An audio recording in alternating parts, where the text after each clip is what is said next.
Good morning, Year 4, and welcome to your English lesson today. Today we're learning to identify key features.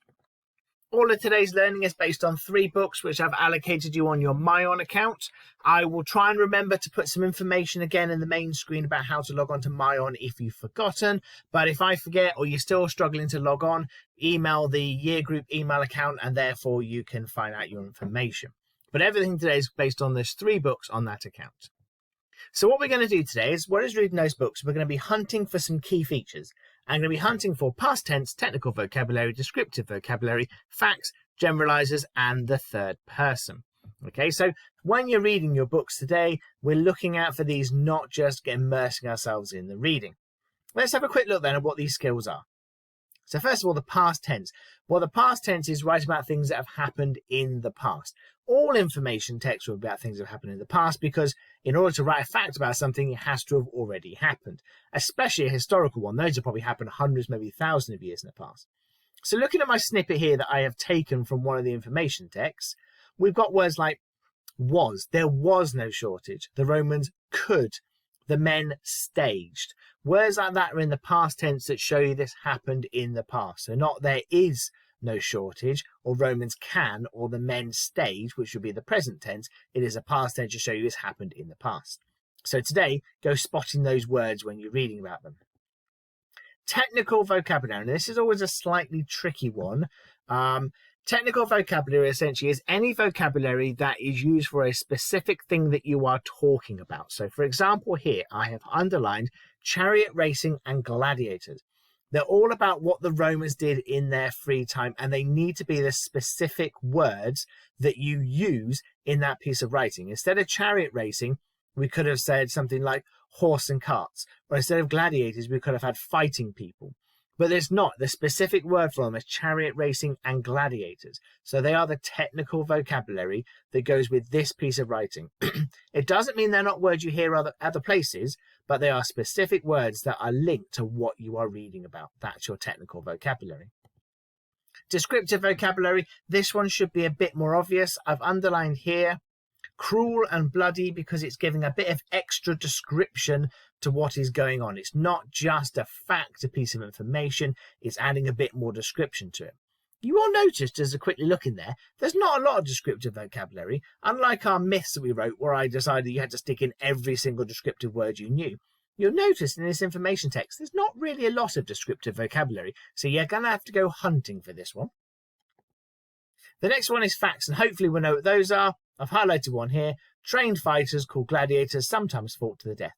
A fact is one piece of information, a real piece of information, not an opinion about something. A one real piece of information is called a fact.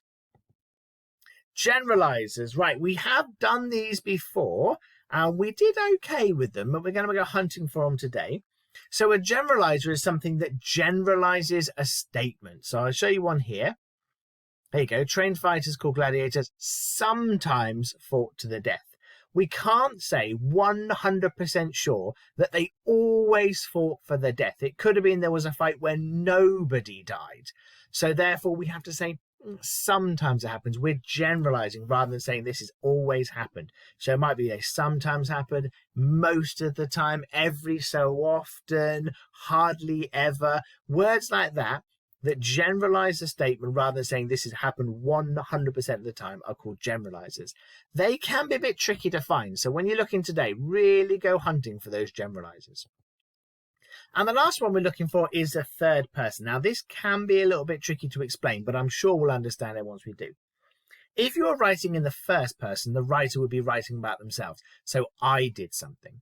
If it was a second person, you're talking about the audience. You did something.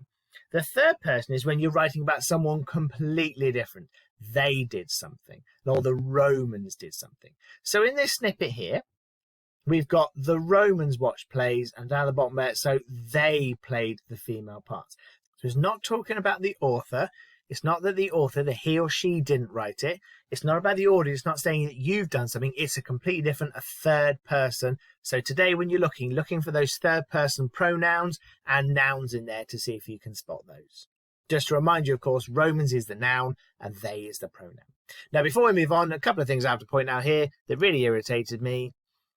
Theatre and amphitheatre have been spelt in an American way. They should be spelt like this. It just irritated me when I saw it. Unfortunately, it must be an American book.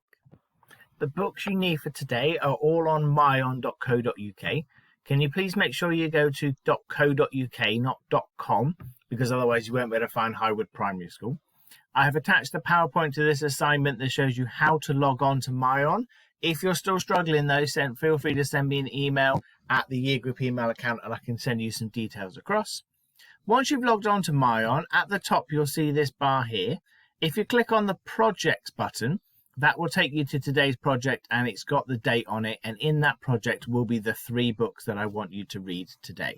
Today, your job is going to be to read through these 3 information texts, to have a look for all of those key features, to try and spot them as you read them. So not just immerse yourself in these interesting books, but to actually see if you can spot those key features as well, because we're going to be using them in our own writing. There's no work to send back today. I'm not expecting you to show me where you found those key features. Of course, if you want to, you can send stuff back, but the focus today is really on you reading those texts. If you're struggling to read them yourself, get an adult to read them with you. It's always better to be reading a book with someone rather than just reading it on your own. If you've got other books at home or other books online you'd like to read as well, really go for it. I have no problems with reading more. Make sure they're Romans books, so don't start reading about the ancient Egyptians or something like that. Make sure it's all about the Romans you're reading about. The books I've sent you are aimed at children your age, so they're the right kind of thing to be reading. Don't try and get something too complicated. It might be pulling your ears out. Pulling your ears out, pulling your hair out. I don't know why it is. Pulling your hair out if they're a bit too hard. Okay, well, good luck with today. I hope you enjoy the text I've given you, and I hope you find those key features as you go through.